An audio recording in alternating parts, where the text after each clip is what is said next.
जय हिंद साथियों, कैसे हैं? उम्मीद करते हैं आप सभी मस्त होंगे, स्वस्थ होंगे और बिहार बोर्ड मैट्रिक एग्जाम 2024 की तैयारी भी आप लोग अच्छे से कर रहे होंगे। जो विद्यार्थी 2024 में एग्जाम देने वाले हैं उनके लिए बायोलॉजी के 40 महत्वपूर्ण ऑब्जेक्टिव प्रश्न होने वाला है, इसलिए आप लोग वीडियो को पूरा देखिएगा। इस वीडियो को देखिए। इस माने चैप्टर जो 2 है ना, इसमें से इससे बाहर एक भी प्रश्न आपको नहीं पूछेगा एग्जाम में, ठीक है। तो बहुत ही महत्वपूर्ण 40 ऑब्जेक्टिव प्रश्नों को इसमें हम लोग कवर करने वाले हैं, ठीक है, जो एग्जाम में बार बार रिपीट किया गया, ठीक है। उन्हीं प्रश्नों को इस वीडियो में हम लोग कवर करेंगे। तो चलिए अब हम बिना देरी किए वीडियो को करते हैं शुरू। तो पहला प्रश्न है कि मनुष्य के शरीर की सबसे बड़ी ग्रंथि है। देखिए यह प्रश्न 2016 और 21 में पूछा गया प्रश्न है, ठीक है। तो मनुष्य के शरीर की सबसे बड़ी ग्रंथि है, तो मनुष्य की शरीर की सबसे बड़ी ग्रंथि क्या होती है? लीवर होती है। याद रखना हमको, लीवर होती है मनुष्य की सबसे बड़ी ग्रंथि।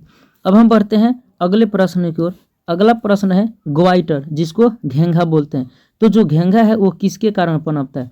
तो जो हम लोग को पता है कि जो घेंघा होता है वह आयोडीन के कारण पनपता है। किसके कारण? आयोडीन के कारण पनपता है। अब हम बढ़ते हैं अगले प्रश्न की ओर। अगला प्रश्न है कि थायरॉक्सिन का स्राव कहाँ होता है? तो थायरॉक्सिन का जो स्राव होता है वह थायराइड में होता है, ठीक है, थायराइड में होता है। अब हम बढ़ते हैं अगले प्रश्न की ओर। अगला प्रश्न है प्रश्न संख्या 4 कि मानव में डायलिसिस थैली है, यानी मानव में डायलिसिस थैली कहाँ होती है? तो मानव में डायलिसिस जो थैली होती है वह नेफ्रॉन में होती है, ठीक है। अब हम बढ़ते हैं पांचवें प्रश्न की ओर। पांचवा प्रश्न है हमारा कि भोजन का पचना किस प्रकार की अभिक्रिया है? तो जो भोजन का पचना है वह एक उपचयन अभिक्रिया है। कौन सी अभिक्रिया है? उपचयन अभिक्रिया, ठीक है। अब हम बढ़ते हैं 6वें प्रश्न की ओर। 6वां प्रश्न है हमारा कि कौन सा पादप नियंत्रण फल बेचने वालों द्वारा उपयोग किया जाता है? तो कौन सा? तो इथाइलिन, ठीक है। कौन सा? इथाइलिन जो होता है वह फल बेचने वालों के द्वारा उपयोग किया जाता है। अब हम बढ़ते हैं 7वें प्रश्न की ओर। 7वां प्रश्न है आपका कि वह संरचना जो उद्दीपन की पहचान कराती है कहलाती है, यानी जो उद्दीपन की पहचान कराती है वह क्या कहलाती है? तो वह ग्राही कहलाती है। क्या कहलाती है? ग्राही कहलाती है। अब हम बढ़ते हैं 8वें प्रश्न की ओर। 8वां प्रश्न है कि निम्नलिखित में से कौन सी एक अंतःस्रावी और बाह्य स्रावी ग्रंथि दो प्रकार की होती है?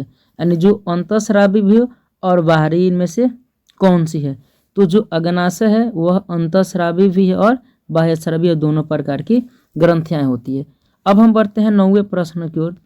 9वां प्रश्न है आपका कि कौन सी अंतःस्रावी ग्रंथि वृक्क के दोनों ओर ऊपर स्थित होती है? तो कौन सी? तो जो एड्रिनल है वह अंतःस्रावी जो वृक्क के दोनों ओर ऊपर नीचे क्या होती है?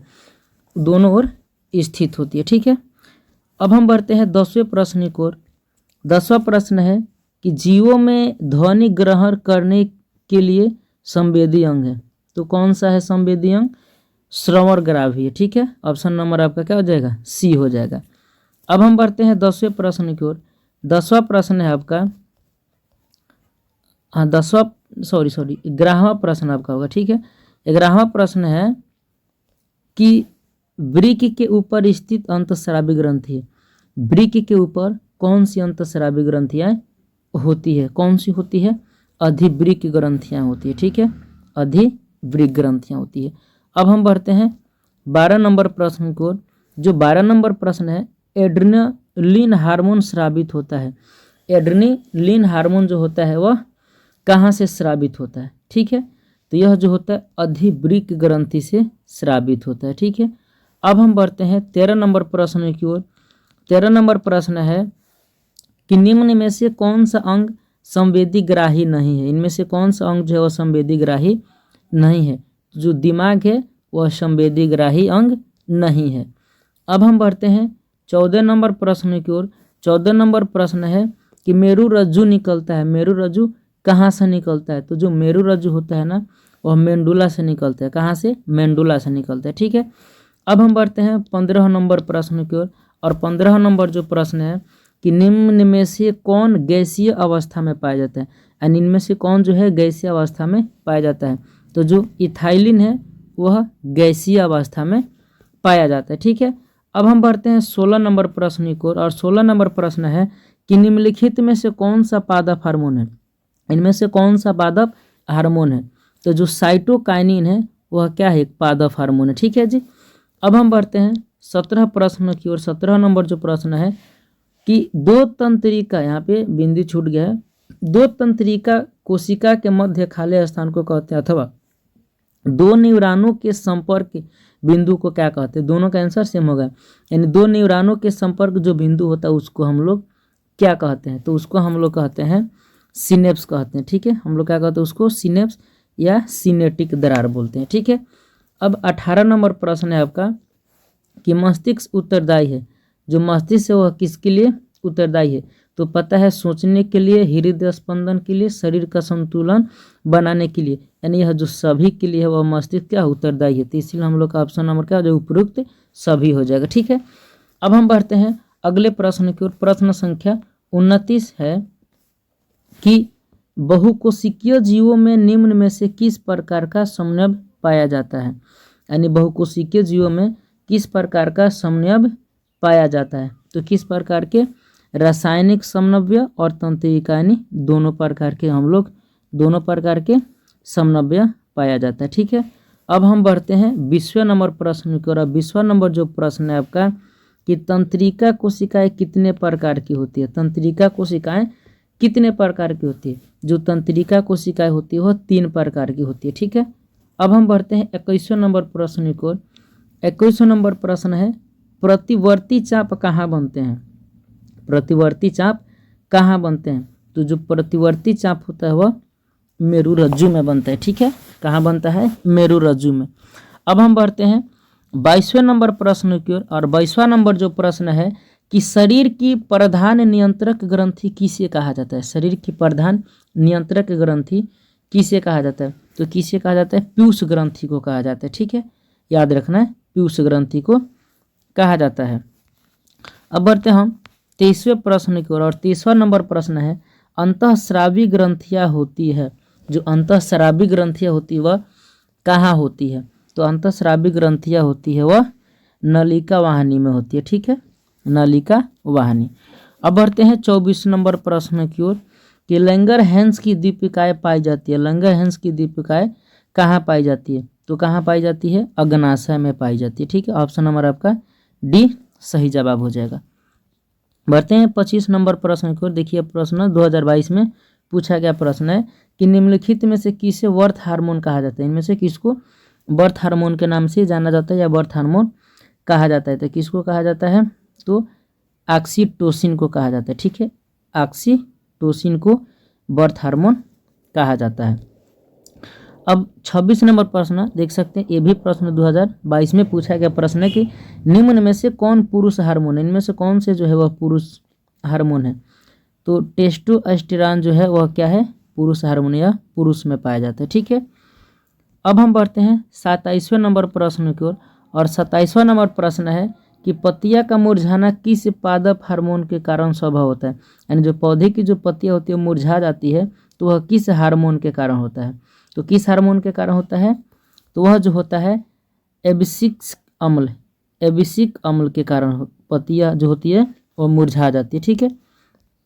अब बढ़ते हैं 28वें प्रश्न की ओर। 28 नंबर जो प्रश्न है कि स्रावित होने वाले हार्मोन का समय और मात्रा किस क्रिया विधि द्वारा नियंत्रित की जाती है। जो स्रावित होने वाले जो हार्मोन जो स्रावित होते हैं तो उसकी समय और मात्रा को जो तो किस विधि क्रिया विधि द्वारा नियंत्रित किया जाता है। तो वह जो होता है पुनर्भ्रमण के द्वारा नियंत्रित किया जाता है। ठीक है। अब बढ़ते हैं 29 नंबर प्रश्न की ओर। 29 नंबर प्रश्न है जड़ का अधोगामी वृद्धि है। जो जड़ का अधोगामी वृद्धि है वह क्या है, तो गुरुत्वानुवर्तन। ठीक है, गुरुत्वानुवर्तन। ठीक। अब हम बढ़ते हैं 30वें प्रश्न की ओर। 30वां नंबर प्रश्न है पांस, मेंडुला और अनुमस्तिष्क किसका हिस्सा है।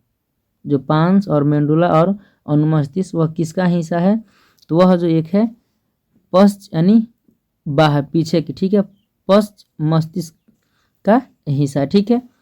31वें नंबर प्रश्न है आपका कि निम्नलिखित में से कौन सी अनैच्छिक क्रिया नहीं है, इनमें से कौन है जो अनैच्छिक क्रिया नहीं है? तो जो चबाना है ना वह अनैच्छिक क्रिया नहीं है। बढ़ते हैं 32 नंबर प्रश्न की ओर। 32 नंबर प्रश्न है आयोडीन की कमी से कौन सा रोग होता है? तो आयोडीन की कमी से कौन सा रोग होता है? घेंघा रोग होता है आयोडीन की कमी से। बढ़ते हैं 33 नंबर प्रश्न की ओर। और 33 नंबर प्रश्न है कि मस्तिष्क का कौन सा भाग शरीर की स्थिति तथा संतुलन का अनुरक्षण करता है? मस्तिष्क का कौन सा भाग शरीर की स्थिति और संतुलन को क्या करता है? अनुरक्षण करता है। तो कौन सा भाग करता है? तो अनुमस्तिष्क। ठीक है, अनुमस्तिष्क आपका सही जवाब हो जाएगा। अब हम बढ़ते हैं 34वें नंबर प्रश्न की ओर। और 34वां नंबर जो प्रश्न है कि पादप हार्मोन साइटोकिनिन सहायक है। जो पादप हार्मोन है वह साइटोकिनिन में किसके लिए सहायक है? तो किसके लिए सहायक है? पररोह के अग्रभाग की लंबाई में वृद्धि के लिए यह इसी के लिए क्या है? सहायक है। तो सही जवाब आपका क्या हो जाएगा? ऑप्शन नंबर ए आपका सही जवाब हो जाएगा। ठीक है, अब हम बढ़ते हैं 35 नंबर प्रश्न की ओर। 35 नंबर प्रश्न है अनुकुंचन गति किस पौधे पर प्रमाणित की जाती है? अनुकुंचन गति जो है वह किस पौधे पर प्रमाणित की जाती है? तो छुई मुई की जो पौधे है ना उसी पे अनुकुंचन की गति को प्रमाणित किया जाता है। ठीक है, अब हम बढ़ते हैं 36 नंबर प्रश्न की ओर। और 36वां नंबर प्रश्न है कि थायराइड ग्रंथि से कौन सा हार्मोन निकलता है? तो थायराइड ग्रंथि से थायरॉक्सिन हार्मोन निकलता है। कौन सा हार्मोन निकलता है? थायरॉक्सिन हार्मोन निकलता है। ठीक है, अब बढ़ते हैं हम 37वां नंबर प्रश्न की ओर। 37वां नंबर प्रश्न है कि इंसुलिन की कमी के कारण कौन सा रोग होता है? इंसुलिन की कमी से कौन सा रोग होता है? तो इंसुलिन की कमी से मधुमेह, और जिसको मधुमेह होता है उसको इंसुलिन की सुई भी दी जाती है, याद रखना। ठीक है, अब हम बढ़ते हैं 38वां नंबर प्रश्न की ओर। 38 नंबर प्रश्न है खोपड़ी के अग्र यानी आगे खोपड़ी के अग्र सिरे पर स्थित न्यूरॉन को शरीर के विभिन्न भागों से प्राप्त होता है। क्या प्राप्त है? खोपड़ी के जो आगे का जो भाग होता है उसमें न्यूरॉन स्थित होते हैं। तो शरीर के विभिन्न भागों में क्या प्राप्त करता है? तो क्या प्राप्त करता है? संकेत देता हुआ। ठीक है, क्या देता है? संकेत देता है खोपड़ी का आगे वाला भाग।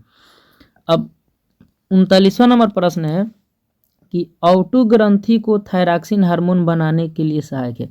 ऑटो ग्रंथि को थायरॉक्सिन हार्मोन किसके सहारे माने किसके आवश्यकता किसके ऑटो ग्रंथि को थायरॉक्सिन हार्मोन बनाने के लिए आवश्यक है? यानी कौन सा जो है जो ऑटो ग्रंथि को थायरॉक्सिन हार्मोन बनाने के लिए मदद करता है? तो कौन सा? आयोडीन। ठीक है, आयोडीन करता है।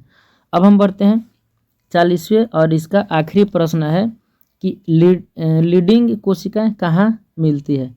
तो कहाँ मिलती है? वृषण में मिलती है। ठीक है, किसमें? वृषण में मिलती है। इस तरह से इसमें टोटल 40 सब्जेक्टिव है। इससे बाहर उम्मीद करते हैं नहीं आने वाला है, तो इसलिए आप वीडियो को पूरा देखिए। वीडियो पर नए हैं, अगर इस चैनल पर आप नए हैं तो चैनल को सब्सक्राइब कीजिए। मिलते हैं हम लोग नेक्स्ट वीडियो में, तब तक के लिए जय हिंद।